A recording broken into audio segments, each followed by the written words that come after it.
Hey guys, tonight we dive into the deepest, dustiest vaults of history to meet the kings who really should have come with a warning label. Some were cruel, others were clueless, and a few, well, they were just completely unhinged. You'll walk among emperors who crowned animals, dined on diamonds, and declared war on the ocean. Yes, really. Picture this. You're tiptoeing barefoot across cold marble floors in a Roman palace. Moonlight slinks through the open arches, and in the distance, you hear faint laughter. Or is it screaming? The banquet hall is littered with overturned goblets, and a horse draped in gold stands calmly beside a velvet throne. You look down. The horse is wearing sandals. This can't be good. So, before you get comfortable, take a moment to like the video and subscribe, but only if you genuinely enjoy what I do here. And let me know where you're listening from tonight, your city, your country, and what time you pressed play. Now, dim the lights. Maybe turn on a fan for that soft background hum, and let's ease into tonight's journey together. You start in ancient Rome naturally, because no list of the world's worst kings would be complete without Caligula, the imperial maniac whose name still smells faintly of excess and madness. You enter his villa like a mouse entering a lion's den, but it's the lion who's confused and possibly drunk. Gaius Julius Caesar, Augustus Germanicus, Caligula's full name, because Romans loved dramatic flair, was adored when he first took the throne. Young, fresh, descended from emperors, and charismatic in the way a lightning storm is charismatic. But soon, the charm cracked. You notice how the guards flinch when he passes. That's always a sign. Caligula had a flair for the theatrical, except his theater included public executions as surprise party entertainment. One moment, you're eating olives. The next, someone loses a head. All in good fun, if you're not the one kneeling. Then there's the infamous incitatus, his horse. Caligula dressed this noble steed in marble stables, purple blankets, and necklaces of gemstones. He reportedly fed him oats mixed with gold flakes. You peer around a column and spot Incitatus being serenaded by a chorus of flutists. A stable boy is massaging the horse's shoulders. Caligula planned to make him a consul, a high-ranking Roman office once held by great generals. Was it a joke? A cruel satire on the Roman Senate? Historians still argue whether Caligula was mocking the system or had simply lost every marble in his palace. Even more chilling was Caligula's sudden switch to declaring himself a god. Not metaphorically. No poetic license here. He built temples to himself, ordered priests to sacrifice flamingos in his name. He once made senators run alongside his chariot like sweating, toga-clad footmen. You watch one of them stumble in the dust, terrified to rise. One day, Caligula decides to go to war. Not against Parthians or Germans. No. He declares war on Neptune, the god of the sea. He marches his army to the beach in northern France, lines up the troops, and commands them to stab the ocean with spears. Then they collect seashells as spoils of war. You pick up one of these sacred shells, hold it to your ear. It whispers, "This man is insane." A fringe story claims Caligula once invited a group of senators to dinner and burst into laughter mid-meal.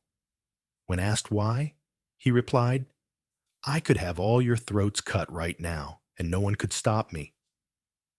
You glance at your goblet and decide maybe you're not that thirsty after all. His reign, mercifully, lasted only about 4 years. The Praetorian Guard, Rome's elite bodyguards, finally had enough of being ordered to dress as mythical beasts or serve as footstools. In a dramatic act of self-preservation, and probably vengeance, They stabbed him to death in a hallway of his own palace. Still, you can't help but pause at the golden statue of him out front. He's frozen mid-wave, forever grinning, forever terrifying. And as you walk away from the villa, past the torchlit corridors and echoing halls, you wonder what happens to a man's soul when he's raised as a god, when every desire is granted, when no one dares say no. You shiver, not from cold, but from the realization that power doesn't always corrupt. Sometimes it just reveals who someone really is. And Caligula? He was a carnival in a thunderstorm, where the clowns carry knives. You don't get far before the air thickens with smoke and panic. The sky itself seems bruised, tinted orange by flickering flames. You're still in Rome, but now it's a different kind of nightmare. You squint through the haze, and there, atop a marble balcony strumming a lyre, stands Nero, the emperor who allegedly watched his city burn while composing music. You duck beneath an archway as ash flutters like sickly snow. The year is 64 AD, and the great fire of Rome has been raging for days. People run past you with bundles of cloth and jars of pickled figs. Behind them, the city's tightly packed wooden homes collapse into glowing coals. You look up again, and there's Nero, cloaked in theatrical robes, serenading the inferno. Now, did he really fiddle while Rome burned? Historians still argue whether that story is slander or propaganda, since fiddles didn't even exist yet. But lyres, oh yes, and Nero loved a dramatic performance. What we do know, Nero seized the opportunity to remodel Rome the way a kid might knock down a Lego set just to build a better one. You follow him through the charred ruins as he gestures grandly, describing his vision. A colossal palace called the Domus Aurea, or Golden House, complete with revolving dining rooms, artificial lakes, and ceilings that rained perfume. He builds it right on top of the burned-out neighborhoods. You step onto the polished marble of the Golden House and look up at the ceiling. A complex dome painted with stars and fitted with a mechanism to simulate the movement of the heavens. This isn't a palace.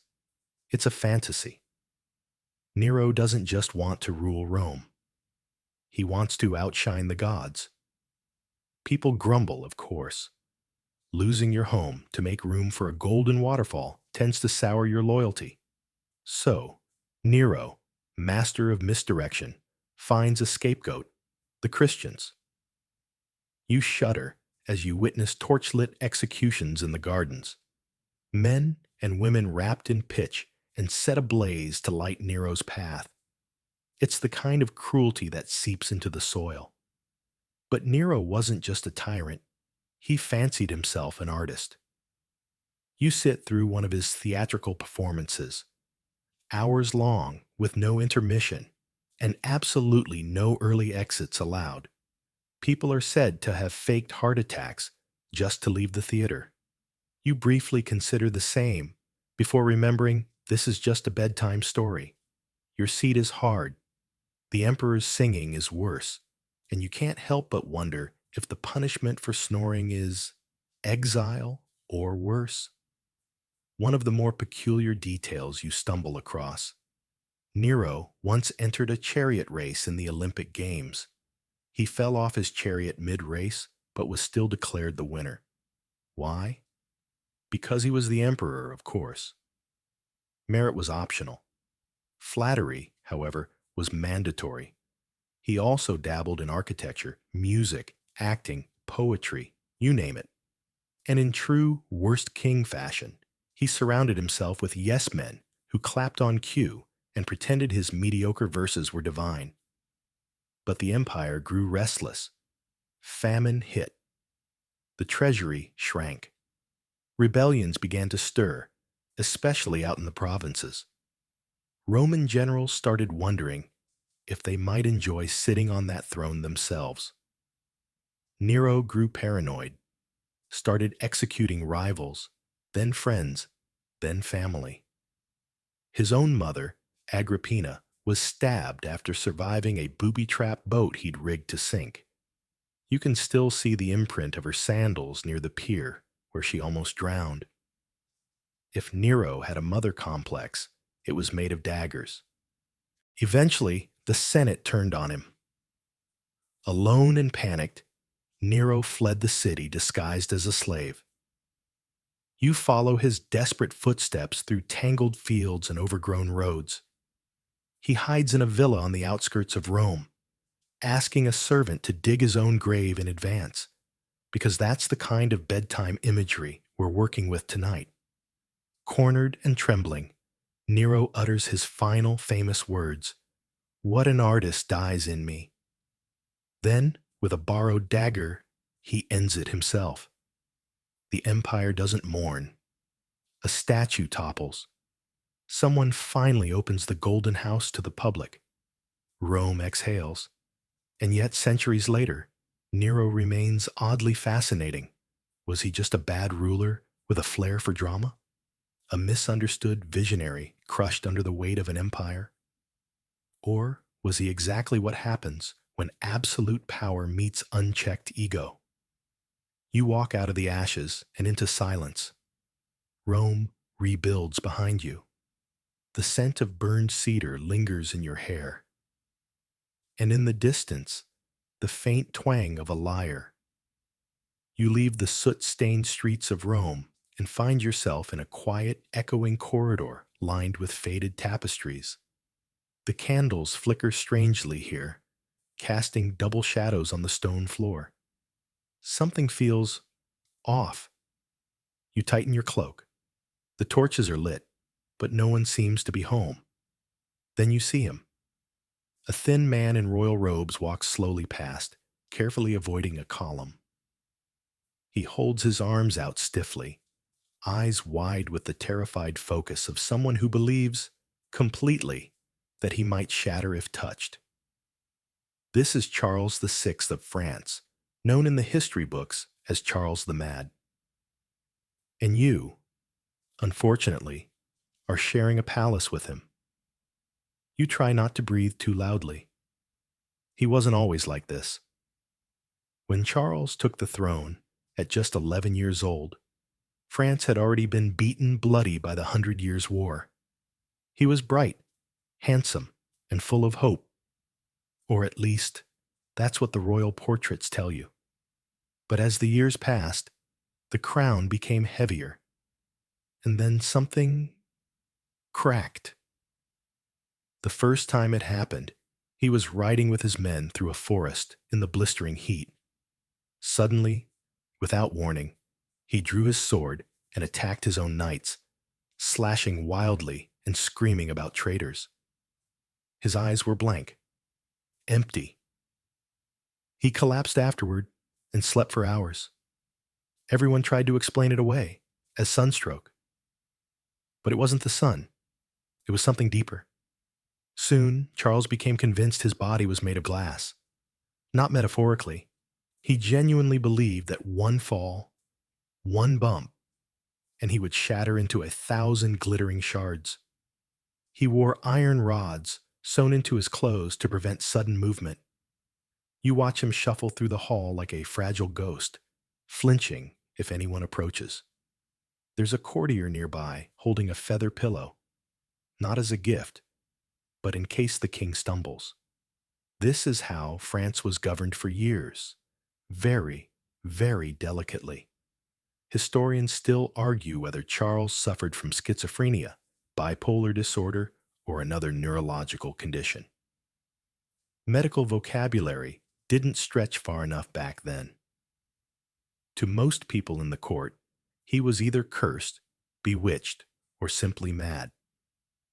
And madness was contagious, at least politically. While Charles was locked in his bouts of delusion, power shifted elsewhere.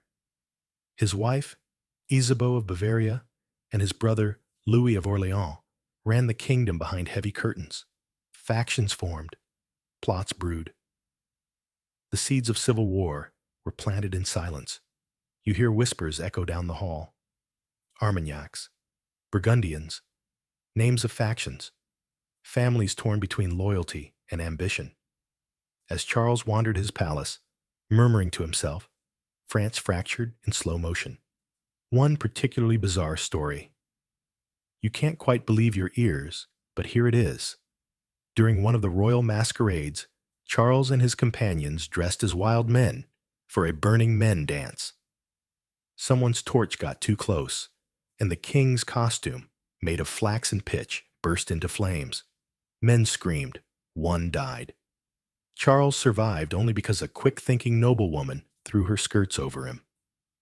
You wonder briefly if this was a party or a prophecy. And yet, between his spells of confusion, there were windows, brief, pitiful gaps where Charles returned to himself. He'd apologize, ask what had happened, try to resume his duties, imagine waking up and realizing the kingdom has moved on without you. You pass through a side room filled with old parchments, royal decrees that were never signed, treaties never approved, wars never halted. The room smells like dried ink and missed chances. Even when lucid, Charles wasn't trusted. How could he be? France had become a chessboard, with Charles as the limp king in the center, constantly moved, but never in control. When England's Henry V invaded and crushed the French at Agincourt, Charles couldn't respond. He barely knew what year it was. Eventually, his son, future Charles VII, was disinherited by a treaty that made England's king the heir to the French throne. That act, perhaps more than any mad outburst, shattered the idea of France as a united realm.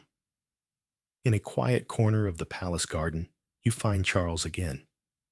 He's staring at a pond. A leaf lands on his shoulder. He brushes it away, gently, as though it were a stone that could break him. His reign lasted over 4 decades, not in strength or action, but in duration. France endured it like a long illness. When he finally died in 1422, few wept. Most were already too busy rebuilding what had collapsed under the weight of his invisible illness.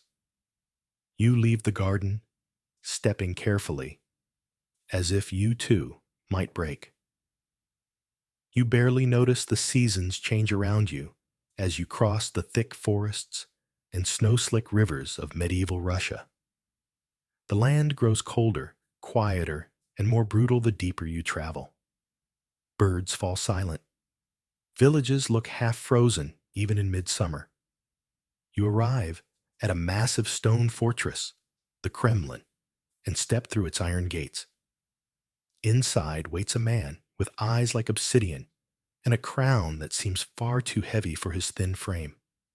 This is Ivan IV, better known as Ivan the Terrible, the first Tsar of all Russia. And as you follow him into his echoing chambers, you start to wonder if the terrible part was just bad PR, or, far more likely, the most polite possible term for what you're about to witness. He begins his reign as a reformer. Yes, really. You walk beside him as he drafts legal codes, reforms the army, even builds public infrastructure. For a while, Russia is hopeful. The boy, who lost his parents and grew up surrounded by poisonings and palace intrigue, seems determined to bring order. But those childhood shadows never really left. They just waited. Soon, the paranoia creeps in. You watch Ivan's face as he scans the nobility at a feast. He's not enjoying the roast boar or the music. He's calculating which boyar might betray him next. You shift in your seat, uncertain whether to applaud or duck under the table. Then his beloved wife, Anastasia, dies, possibly poisoned. And that's when the spiral begins. Grief unmoors him. You can almost hear something snap behind his eyes. He starts dressing in black more often. His speeches turn apocalyptic. God, punishment, wrath. These become his favorite topics. You accompany him as he rides through villages on a black horse, flanked by the Oprichniki, his personal death squad. These men wear black robes adorned with dog heads and brooms, symbols of sniffing out treason and sweeping away enemies. You watch them burn towns, impale suspected traitors, and throw entire families into frozen rivers, all in the name of loyalty to the Tsar. Ivan doesn't just punish, he punishes poetically. A noble family rebels? Their estate is seized, their horses shot, their children dressed as clowns, and paraded before being exiled. You can't tell whether it's justice or theater or both. And then there's Novgorod. Suspected of plotting with Lithuania, this proud city becomes a sight of horror.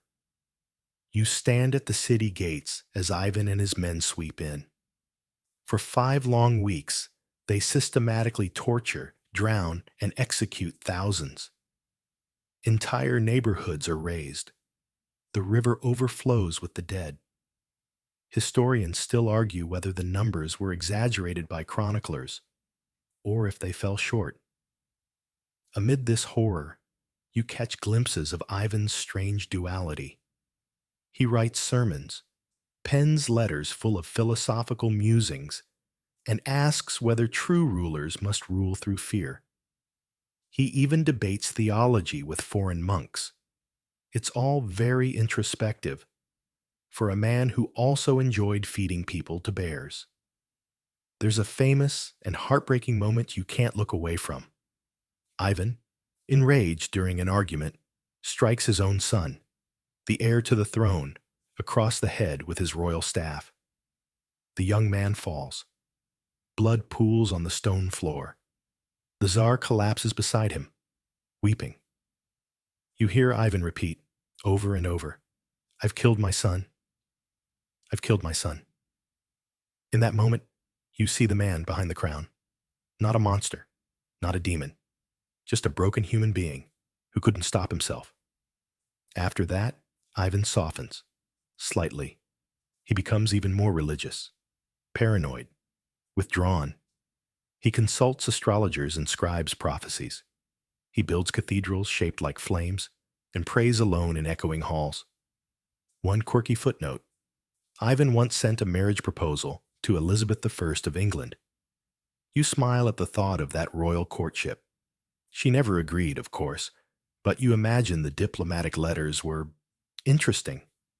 Eventually, Ivan dies in 1584, allegedly while playing chess. You picture the board frozen mid-match, a black king toppled on polished ivory squares, a fitting image somehow, but he doesn't leave peace behind. His death leads to the time of troubles, a bloody vacuum of power, famine, and foreign invasion. Russia reels. The seeds of empire Ivan planted came with a heavy cost. You step outside the Kremlin into the cold wind.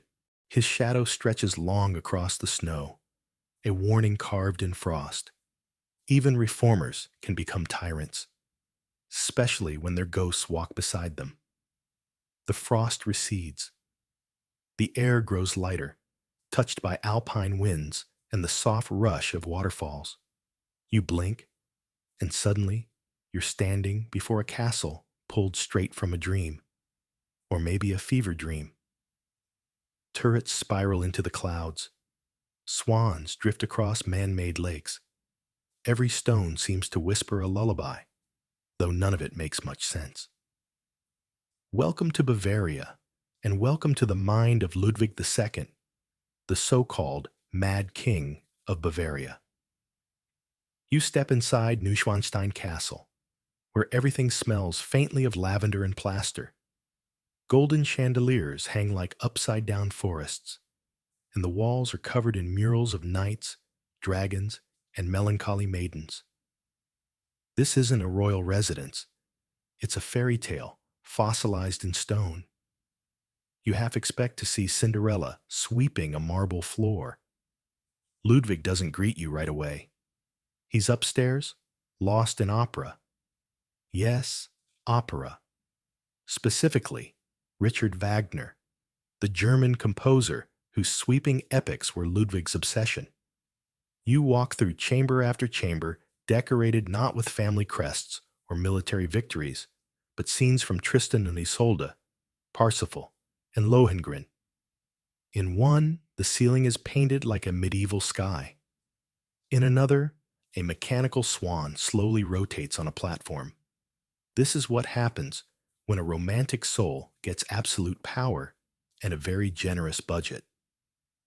At first, Ludwig's people adored him. He was young, poetic, and preferred building palaces to starting wars. A nice change in 19th century Europe.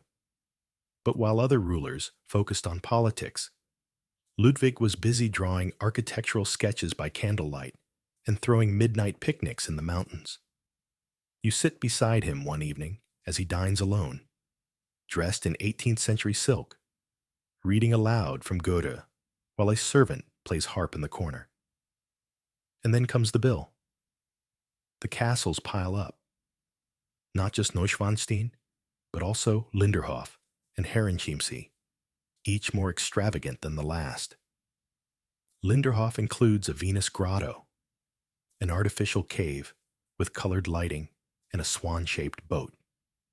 Herrenchiemsee is Ludwig's homage to Versailles, complete with mirrored halls and fountains that put Louis XIV to shame. Historians still argue whether Ludwig was truly insane or just spectacularly eccentric. One thing's for sure. By the 1880s, his debts were mountainous. Bavaria's ministers panicked. The state was functionally broke.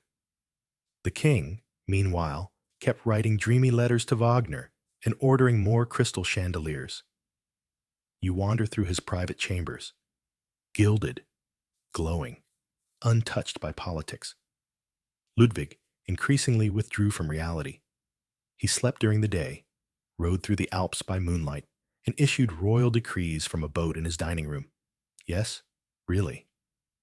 Sometimes he held imaginary dinners with long-dead kings. You imagine his guests nodding politely, while he pours them wine no one drinks. The ministers couldn't take it anymore. They had Ludwig declared legally insane. But here's the twist. They did it without examining him. A few doctors were sent to observe him from afar, glimpses through windows, whispered anecdotes from servants. Based on this, they decided Bavaria could no longer afford its fairy tale monarch. You're with him when the guards arrive. There's no shouting, no dramatic arrest, just quiet devastation as Ludwig is escorted from his castle to Berg Palace under house arrest. Then, 2 days later, another twist. He takes a walk with the very doctor who declared him insane. They disappear into the nearby lakefront. Hours pass. The doctor's body is found floating in the shallows. Ludwig's lifeless body is discovered nearby, face down in waist-high water. To this day, no one knows exactly what happened. Was it suicide? Murder? Accident? Historians still argue. There were no witnesses, just two dead men, one story that died with them, and a kingdom stunned into silence. You look out over the lake. It's perfectly still, mirroring the sky like glass. Swans drift by, unaware of the tragedy. Ludwig's legacy is ironic. The castles that bankrupted his reign now fund Bavarian tourism. His supposed madness, it's become myth. Germany's most misunderstood monarch is also one of its most beloved, just not while he was alive. As you exit the castle, a wind stirs the trees. You half expect to hear Wagner's music rising from the hills, echoing through time. And maybe, just maybe, it is. The beauty of Bavaria fades behind you, replaced by something altogether darker, more humid. You find yourself deep in the heart of Africa, beneath a sky that churns with tropical clouds and colonial ambition. Vines creep across rusting outposts. Birds screech from distant trees. And somewhere, hidden behind the velvet curtains of a Belgian palace, sits a man who rules this land without ever setting foot in it. Leopold II of Belgium, the king with the bloodiest ledger and the cleanest gloves.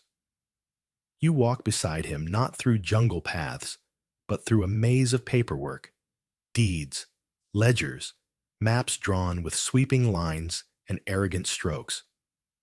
On paper, it's all legal. On the ground, it's hell. The Congo Free State, his personal property, not Belgium's colony, but his own, is a fantasy built on human suffering. Leopold promised civilization, schools, railroads, progress. What he built instead was a brutal, extractive machine for rubber, ivory, and profit. You pass through Congolese villages, where whispers speak of quotas, punishments, and missing hands. Entire families tortured when fathers failed to bring enough rubber. You can't meet their eyes, not tonight. You watch as agents, employed by Leopold's Force Publique, parade through the jungle with rifles and whips. Their job, enforce rubber production. Their pay, measured in mutilation. Hands were not always cut from corpses, but often taken as proof that bullets hadn't been wasted. A strange, sick efficiency, like counting coins, if the coins screamed. Historians still argue whether Leopold directly ordered these horrors, or simply created the system that allowed them to flourish. But the numbers don't lie. Estimates suggest 10 million Congolese died under his rule. 10 million. You pause under a palm tree and try to hold that number in your mind. It's too large, too heavy. It collapses in on itself. Back in Brussels, Leopold presents himself as a philanthropist. He funds churches. He speaks of Christian duty. He wears white gloves and commissions statues of himself holding maps and compasses. All the while, the wealth extracted from the Congo funds Belgium's transformation into a modern European power. You visit his palaces, gilded ceilings, imported marble, hand-woven carpets from Persia. He never visited the Congo, not once, but the rubber, tapped from its forests, lines the very soles of his polished shoes. One quirky detail. Leopold once installed a secret passage between his palace apartments and those of a young teenage mistress he kept hidden from the public eye. Even among European royalty, never a beacon of restraint, he was whispered about behind closed fans. Eventually, the truth began to leak. Missionaries sent reports. Journalists exposed the atrocities. One of the most famous voices belonged to E.D. Morel, a clerk who noticed a suspicious imbalance. Ships sent to the Congo were loaded with weapons and returned heavy with rubber, but no trade goods ever went out. Public outrage grew. International pressure mounted. You witnessed the slow burn of shame creeping into Leopold's court. With reluctance and heavy resistance, he ceded the Congo to the Belgian government in 1908. Not because he cared, but because the PR had become unbearable. When Leopold died a year later, Belgians booed his funeral procession. Not everyone, but enough to echo. You imagine his ghost pausing, crown in hand, wondering how the applause turned into silence. Today, his statues still stand, though many have been toppled, defaced, or quietly moved. His name appears in textbooks with asterisks and footnotes. But in the forests of Central Africa, his legacy lives on. In scars, in silence, in the whispered memory of lost generations. You leave the Congo under a blood-orange sunset. The rivers wind like serpents through the trees. Somewhere, a child's voice echoes through the tall grass.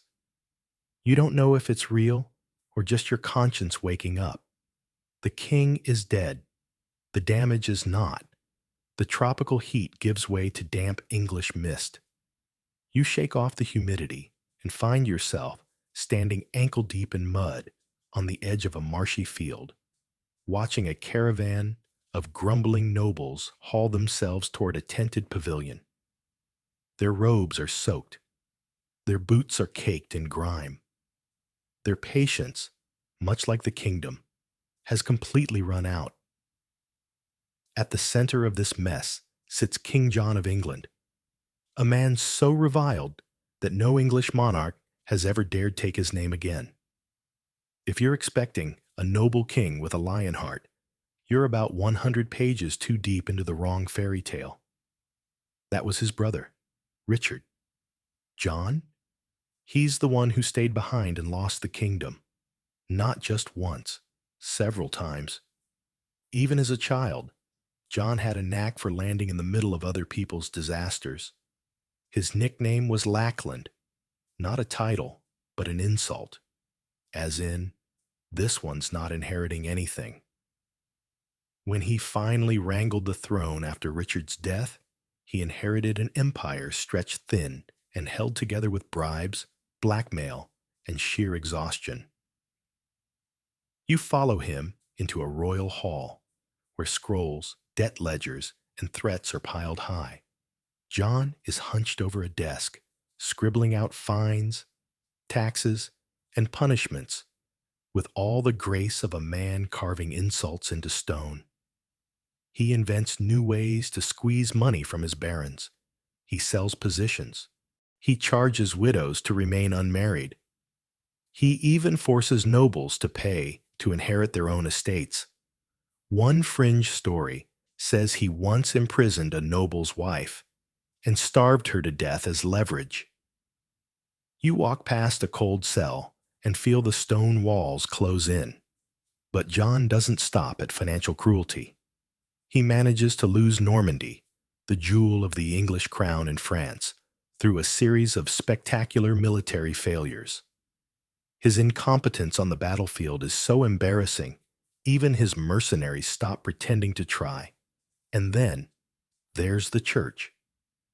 In a moment of true kingly genius, John manages to pick a fight with the Pope.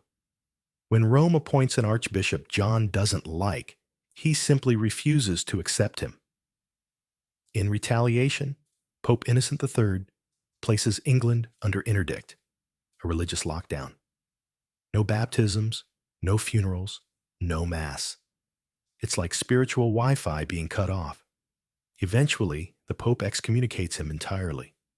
You sit in the royal chapel and feel the silence like a stone. No one dares whisper a prayer. Even the rats seem nervous.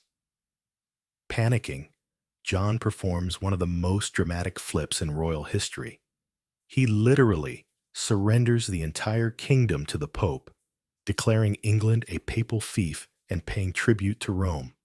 It saves his throne, barely.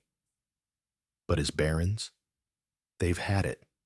Which brings you here, to the muddy banks of the Thames in 1215, where John is forced to sign the Magna Carta, a document that limits royal power for the first time in English history. You peer over the parchment as it's unrolled before him. Barons demand justice, due process, protection against illegal imprisonment. John signs, gritting his teeth, already plotting to break every clause. Historians still argue whether he ever intended to honor it or just signed it to buy time. Spoiler, it's the latter. Civil war erupts almost immediately. You dodge arrows near Rochester Castle and eavesdrop as rebel barons invite a French prince to come take England's crown. Imagine being so disliked. Your own nobles ask the French to invade. That's a special kind of unpopularity. And then comes the final humiliation. John, fleeing his enemies, attempts to cross the Wash, a tidal estuary with shifting sands and treacherous tides. His baggage train, carrying his entire royal treasury, sinks into the mud and vanishes. Gold, jewels, relics, all swallowed by the sea. You wade in just deep enough to feel how quickly the earth gives way. You imagine a crown slipping beneath the waves with a muffled splash. Shortly afterward, John falls ill, possibly from dysentery, possibly from stress, or possibly from being a walking disaster of a monarch. He dies in 1216, coughing and miserable, leaving the kingdom to his 9-year-old son, Henry III. No great mourning, no statues, just a collective sigh of relief. And here's a curious little legacy. While John was one of the worst kings England ever had, the Magna Carta, born of his tyranny, became one of the most important political documents in world history. A failure of a man whose stubbornness accidentally helped invent modern democracy. You walk away from the field where the ink dried and history shifted, your boots still squelching. The tent flaps behind you. The king sulks in silence. Somewhere, a clerk quietly steals one of the royal rings. You don't blame him. The fog rolls away, and you awaken beneath a blinding desert sun. Egypt, 1940s. Palm trees sway behind palace gates. The streets of Cairo hum with the rattle of streetcars, the cry of vendors, and a curious blend of British military chatter and Arabic song. You step into a lavish courtyard, tiled with imported marble and smell roasted lamb on the breeze. Welcome to the gilded, gluttonous world of King Farouk Furs of Egypt, a man whose reign was less about leading a nation and more about collecting things. Things like stamps, coins, cars, watches, mistresses, and sandwiches. So many sandwiches. Farouk was just 16 when he took the throne, already spoiled, already bored. You trail him through the palace as he browses French catalogs, while an aide trims the crusts from his midnight snack. From the very beginning, he ruled like a child in a toy store with no cashier in sight. And oh, the toys. Farouk's collection of luxury cars, over 200 at one point, could have gridlocked half of Cairo if parked side by side. He once ordered a custom red Cadillac just because he liked the shape of its fenders. And when asked why he needed so many, he famously replied, "One for each day of the year, and a few spares." You pass display cases gleaming with rare coins, some stolen from museums or bought through unofficial channels. One story claims he had King Farouk's 1933 double eagle, a gold coin so rare the U.S. government had to quietly buy it back after his exile. Then there's the matter of sandwiches and refrigerators. You step into a gilded kitchen, no royal cook in sight.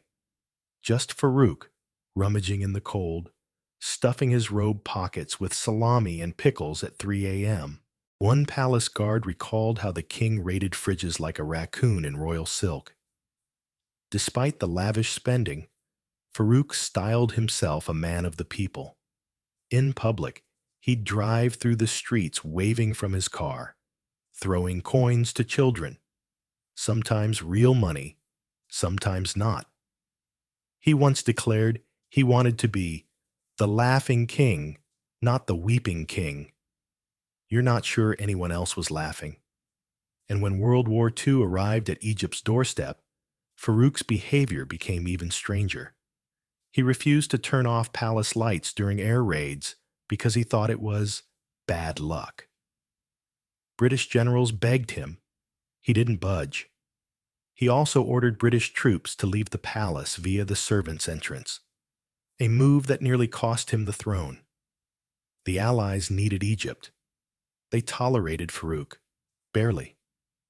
One quirky tale you can't ignore. Farouk, once a guest in Monte Carlo, was caught stealing a pocket watch from Winston Churchill. Yes, Churchill, the Prime Minister, caught him red-handed. Farouk returned it with an awkward shrug, as if kleptomania was a mild hobby. Historians still argue whether Farouk suffered from kleptomania gluttony, or a royal case of I do what I want. Some say it was emotional eating. Others say it was sheer boredom, compounded by a luxurious cage of yes men and endless appetizers. Meanwhile, Egypt suffered. Corruption spread like mold under wet marble. The economy wobbled. His army, neglected and underpaid, grew restless.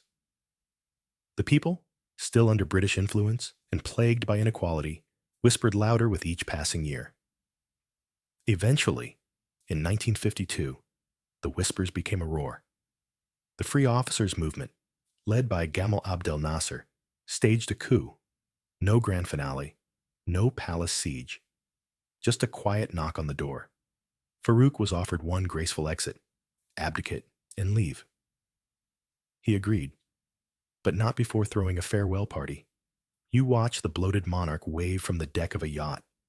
The Mahrusa, his pockets full of watches, his luggage bursting with baubles. The sun sets behind him as he sails to Italy, exiled in luxury.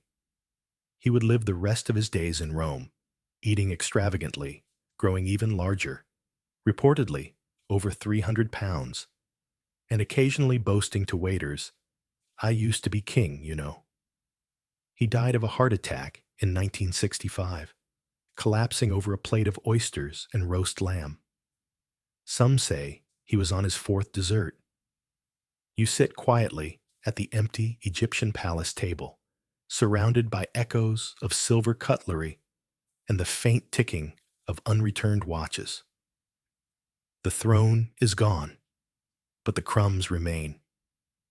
From the warm air of Cairo to the windswept cliffs of Scotland, you find yourself on an island cloaked in mist and legend.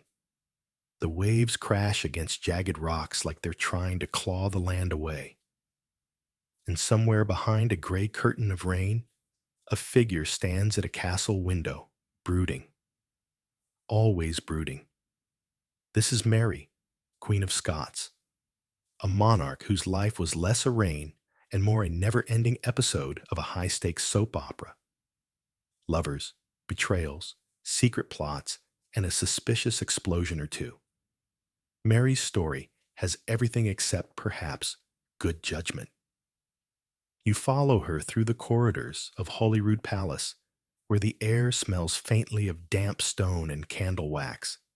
She's young, elegant, raised in the glitter of the French court, and now ruling a Scotland filled with grumbling nobles and religious division. The Protestants don't trust her. The Catholics expect miracles. And poor Mary, she just wants a bit of peace and a good marriage. Spoiler, she gets neither. Her first husband, Francis II of France, dies young, leaving her a teenage widow. She returns to Scotland with French manners, Catholic faith, and not a clue how to manage the prickly Scottish lords. You trail behind her as she tries to govern while navigating threats, alliances, and the occasional knife hidden in a sleeve. Then she marries Lord Darnley, a tall, handsome nobleman with a royal bloodline and the personality of spoiled milk. It goes downhill fast. Darnley becomes jealous, erratic, and, according to some accounts, very drunk, very often. You hear the arguments echo through the castle walls. Doors slam. Mary's footsteps pace all night. And then comes David Rizzio. He's Mary's secretary, close confidant, perhaps more. Historians still argue whether they were lovers or just emotionally inseparable. Either way, Darnley doesn't like it. One night, you creep through the shadows and witness a scene that chills your bones. Darnley and a group of nobles burst into Mary's dining chamber and stab Rizzio over 50 times, right in front of her. She's pregnant at the time. Mary never forgets. She forgives Darnley, publicly. Privately, she starts planning. Less than a year later, Darnley is dead. Not in battle. Not from illness. From a suspicious explosion at a house just outside Edinburgh. His body, oddly, is found in the garden, strangled, not burned. No one believes it was an accident. You pass the ruins and feel the silence hang heavy like judgment. Enter James Hepburn, Earl of Bothwell, the prime suspect in Darnley's death, and curiously, Mary's next husband. Did she love him? Was she coerced? Historians still argue. What's clear is that the marriage shocks everyone. The nobility revolts. Her people turn against her. Within weeks, Mary is imprisoned in Loch Leven Castle, a gloomy island fortress where the wind never stops screaming. She's forced to abdicate in favor of her infant son, James VI. One of her jailers says she wept until the ink blurred on the parchment. Another claims she barely blinked. You think both could be true. She escapes, briefly, raises an army, loses a battle, and flees across the border to England. Surely her cousin, Elizabeth I, will help her. Number Elizabeth sees her not as a victim, but as a threat. Mary has a claim to the English throne, and to many Catholics, she's the rightful queen. So instead of sanctuary, she gets house arrest for 19 years. You walk through the halls of her various prisons, castles, manors, cold stone rooms, with views of freedom she's not allowed to touch. She embroiders, writes letters, waits, plots, maybe. Letters are intercepted. A plan to assassinate Elizabeth emerges, the Babington plot. Whether Mary approved it is still debated, but her name is on the letters. That's all Elizabeth needs. In 1587, Mary is sentenced to death. The queen who once dazzled the French court walks calmly to the scaffold in a velvet gown of blood red, a symbol of Catholic martyrdom. You stand at the back of the room as the axe falls. The executioner botches the first strike. It takes 3 blows. A groan ripples through the crowd. Then silence. Mary's reign was chaotic, short-lived, and ended in tragedy. Yet her son, James VI of Scotland, would later become James I of England, uniting the 2 crowns. So in a strange twist, Mary lost everything, but her bloodline won. You step out of Fotheringhay Castle into the chill air, thinking how some monarchs are destroyed by ambition, some by betrayal, and some by bad timing. Mary may have been all 3. Her life was a crown of thorns, and she wore it to the end. You leave the damp moors behind and find yourself now in the clamor of a square bursting with life. Colorful turbans, marble domes, elephant bells jingling in the distance. But there's a strange tension under the perfume of incense and rosewater. This is Delhi, and seated on a raised throne beneath a golden parasol is a boy who would become a man, and a disaster. Muhammad Shah, also known by the less flattering nickname Muhammad Shah Rangila. Rangila meaning the colorful, though not in a way that implies brilliance. You approach the Mughal court as dancers twirl in silks and musicians pluck sitars beneath carved arches. On the surface, it's a paradise. But beneath the peacock feather fanfare lies a crumbling empire. The Mughal dynasty, once a colossus, is wobbling, and Muhammad Shah is the one smiling as it topples.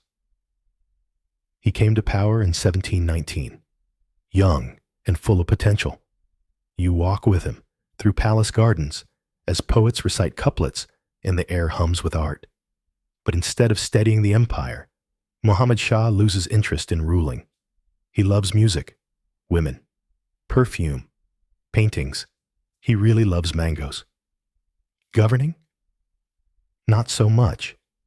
His court becomes legendary not for diplomacy or discipline, but for decadence. You attend an evening audience that turns into an impromptu mehfil.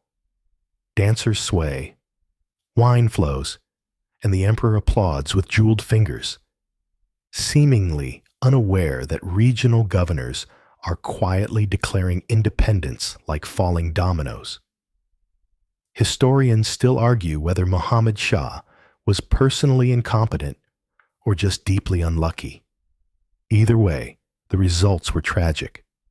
One of the empire's greatest threats came in 1739, when Nader Shah, the Persian warlord, swept down through the mountains like a thunderclap. You hear the rumble of hooves long before you see the dust rise. And while generals in Delhi scramble, Muhammad Shah delays, sends mixed signals, holds a few parties. You stand atop the Red Fort as Nader Shah's troops enter the city. The Mughal army folds like damp parchment.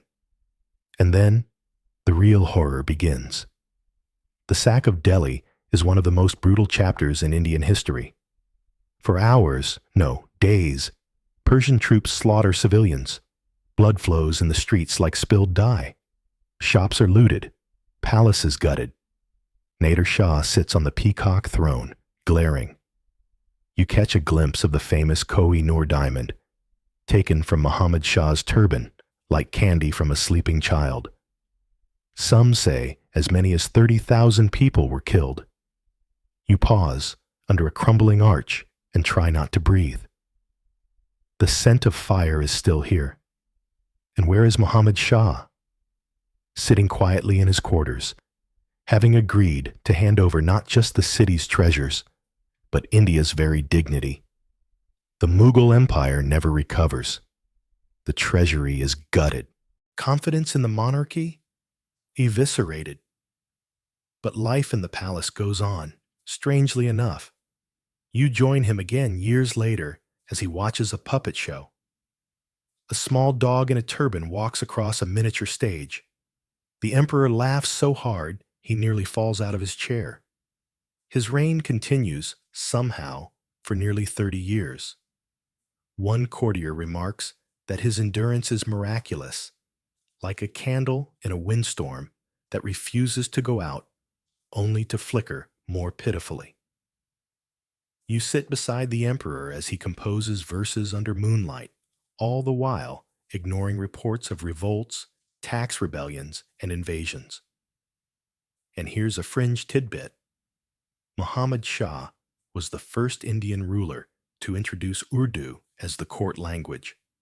A beautiful decision culturally. Politically, maybe not enough to balance the whole lost Delhi to Persia part. By the time he dies in 1748, the once mighty Mughal Empire is a ghost, a shimmering echo of its former glory. The throne is still there, but its legs wobble. Its jewels are gone. Its reach, reduced to the size of a sneeze. You exit through the palace gate as another ambitious warlord rides past, barely bowing. The empire belongs to whoever grabs it next. Muhammad Shah is remembered more for music and indulgence than governance or greatness. A king who painted roses while the walls fell. Dust clings to your robes as you descend into a vast and sun-bleached plain. China, early 20th century. The Qing dynasty is gasping for breath.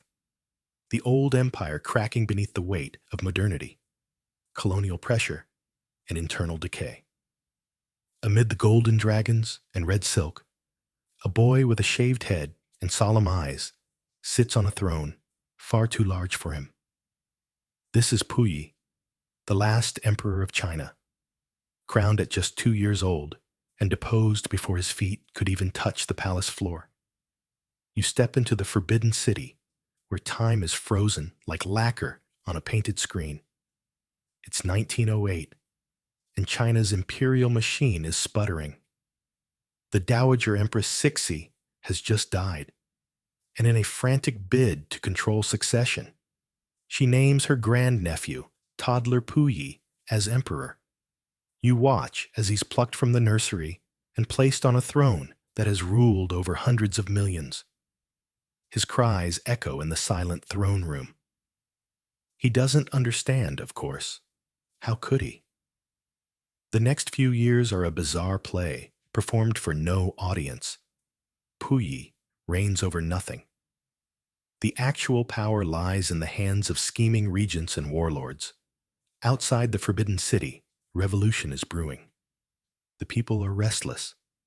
The Qing dynasty is seen as corrupt, foreign, outdated. You walk through alleys covered in revolutionary posters. They're not just asking for reform, they're demanding the monarchy's end. In 1912, the empire finally collapses, and the Republic of China is born. Puyi, still only 6, is formally abdicated. You'd expect trumpets or tears, but it's more like an awkward memo, a polite thank you note from the revolution. We'll keep the palace stocked with servants and stipends, but you're no longer emperor. Please enjoy your new life as a symbolic nonentity. But here's where things get really strange. The young ex-emperor remains in the Forbidden City. For 13 years, he lives in his golden cage with eunuchs, tutors, and etiquette instructors, dressing like a god, while outside, cars replace rickshaws and the Republic moves on. He has no real power, just ritual. You sip tea in a garden with him while he practices his calligraphy and asks what airplanes are. Eventually, in 1924, a warlord finally boots him out of the palace. Puyi walks through the gate of divine prowess, never to return. And now, stripped of even his gilded bubble, he begins a strange and desperate search for identity. First stop, Tianjin, where he plays the role of cosmopolitan prince, suits, jazz, foreign cigarettes. Then, in a twist worthy of fiction, he makes a pact with the devil, or at least Japan. When Japan invades Manchuria, they offer him a chance to be emperor again, of a puppet state called Manchukuo. You watch as Puyi signs away what's left of his dignity for the illusion of power. He wears imperial robes, sits on a throne, rides in parades, but every decision is made by Japanese generals. Every word is scripted. The last emperor has become a prop, a puppet in a military farce. Historians still argue whether he believed in Manchukuo or simply clung to the one thing he had ever been told he was, an emperor. Either way, it doesn't end well. As World War II crashes down, Japan falls, and Soviet troops sweep into Manchuria. Puyi is captured while trying to flee by plane, reportedly carrying a suitcase full of precious relics. You peek inside and find jade combs, porcelain snuff bottles, a worn imperial seal. Treasures of an empire long dead. He is imprisoned by the Soviets, then handed over to communist China, where he spends 10 years in a re-education camp. And here, finally, something remarkable happens. You sit beside him in a cold classroom as he learns to garden, sew, and, perhaps most importantly, apologize. For the first time, he begins to understand the world he once ruled and ruined. The arrogance melts. The delusions fade. He becomes a citizen. Upon his release, Puyi becomes a gardener at the Beijing Botanical Garden. Yes, really. The last emperor of China trims roses, reads newspapers, and takes buses like everyone else. He even writes an autobiography, though critics suggest it was heavily edited by the state. One quirky detail: he once worked as a library assistant, wearing thick glasses and organizing historical texts about emperors, including himself. You visit his small apartment. There's no throne, just a kettle, a radio, and a photo of his wife. The transformation is complete. The boy king, who once sat under golden dragons, now tends bonsai and carries his groceries home in a cloth bag.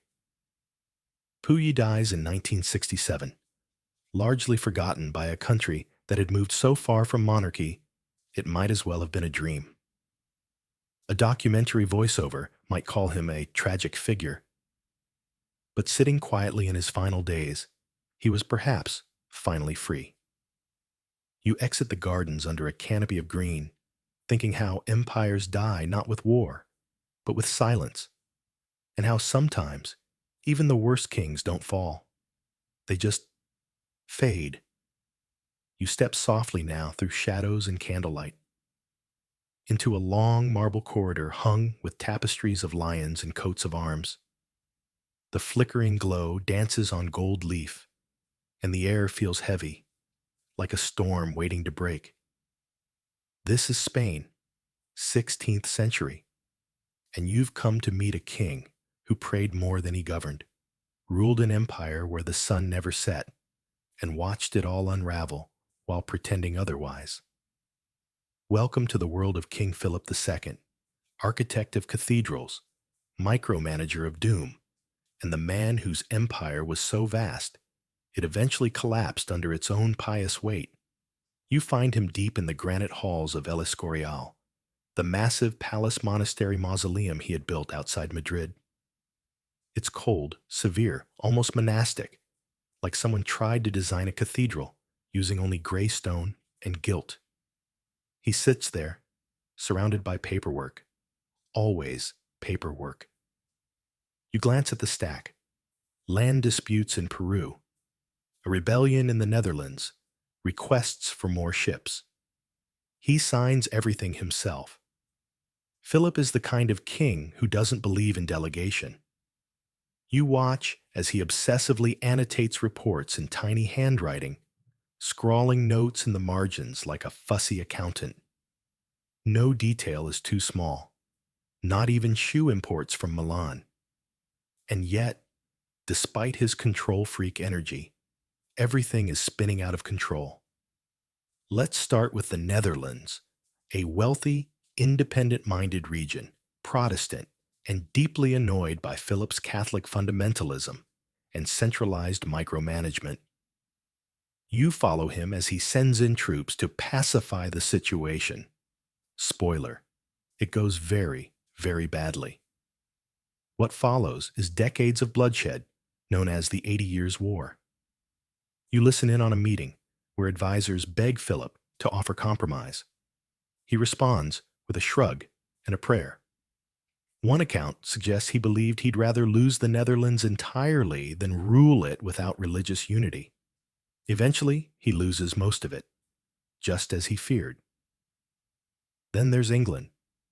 Philip had once been married to Queen Mary I of England, a political union that was deeply unpopular in England and just plain awkward in Spain. After Mary's death, Philip considered proposing to her Protestant half-sister, Elizabeth I. She wisely declined repeatedly.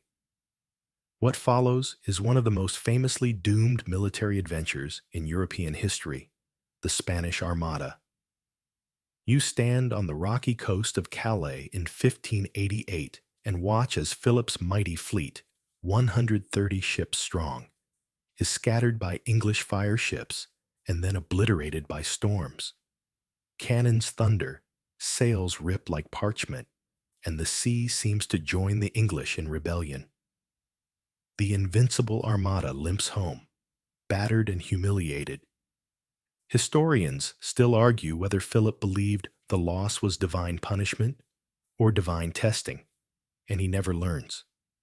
Instead of adjusting course, Philip doubles down on religious orthodoxy, on paperwork, on watching the world burn while reciting psalms.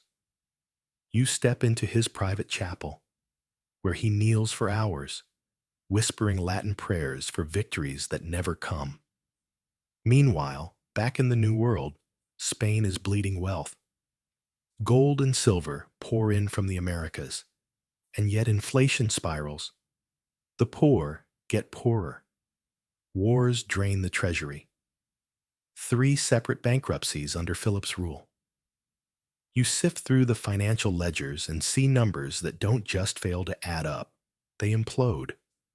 One fringe tidbit: Philip kept a collection of holy relics that numbered in the thousands. Splinters of the true cross, bones of saints, even a thorn allegedly from Christ's crown. At one point, he demanded that El Escorial be constructed with no sexual symbolism at all in its architecture. You try not to chuckle at how many of the chapel carvings accidentally resemble, well, let's just say El Escorial wasn't as chaste as advertised. By the 1590s, the empire that had once claimed half the known world is buckling. Rebellions in Portugal, conflicts in France, an overworked king who refuses to delegate, refuses to compromise, and refuses to believe he's lost control. You sit beside him as he grows sick, very sick. Gout, fevers, infections that refuse to heal. His final years are spent in agonizing pain, confined to a gloomy chamber. The room is silent except for the scratching of quills, the rustle of prayer books, and the occasional grunt as he shifts in bed. And here's a final grotesque image. As his legs swell with infection, Philip insists on watching surgeons cut away rotting flesh. No anesthesia, no fainting, just grim, holy resolve. His belief was simple.